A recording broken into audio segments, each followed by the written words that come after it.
Excuses. You're talking there about people making excuses. Yeah. What have you come to learn about the nature of excuses and if they are our friends, our enemies, if they're ever useful? Your excuses will destroy you and take everything that you ever wanted from you if you let them. Doesn't sound like a friend. No, it's definitely not a friend. It's definitely not a friend.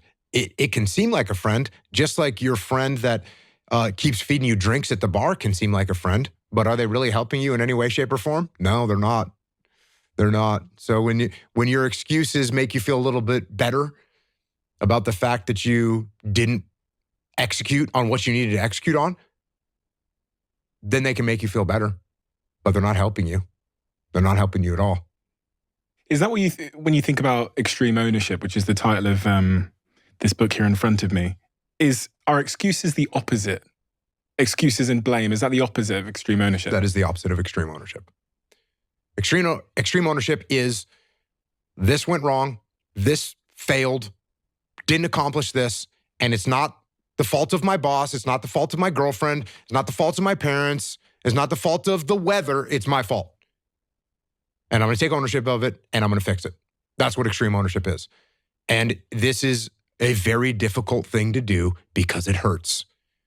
Because when you look around at your life and you look around at your job and your financial situation and your relationship and your physical health, and when you look at all those things and all the problems that you may have with those things, and you say, the reason I have all those problems is because of me, that can hurt. That can sting. And a lot of times our ego rejects that and makes excuses and lies. And then we don't have to change anything. And then nothing changes. If someone was on the extreme end of that disease of excuse and blame and all of those things, is there anything that you could do or you would advise them to do to kind of walk back from there, to get over the other side? Because I think we can all think of people in our lives, and maybe even ourselves at times, who have gotten into a chronic pattern of using excuses and blame as a form of self-defense because we don't want to turn that mirror back at us and have to confront reality. Like, I think sometimes, if I think about some of my closest friends, those that have the lowest self-esteem will use excuses and blame the most because it's,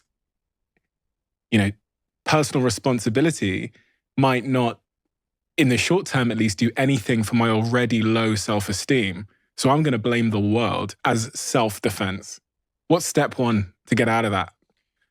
Well, unfortunately, what happens a lot, and you may or may not have seen this, but I would assume you've seen this at some point in your life, people, and this is a term, there's a term, it's rock bottom, right? This is a term that we hear for someone that's addicted, someone that's an alcoholic, someone that's physically let themselves go, someone that's put themselves into a situation with their finances or their work or whatever, where they reach rock bottom.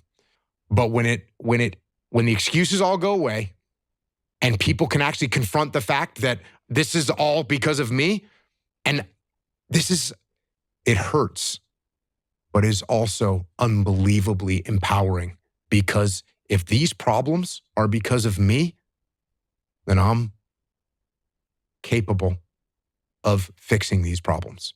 So even though extreme ownership hurts and is painful, it's also liberating because now you have control over your fate and over your destiny, and that is a glorious thing.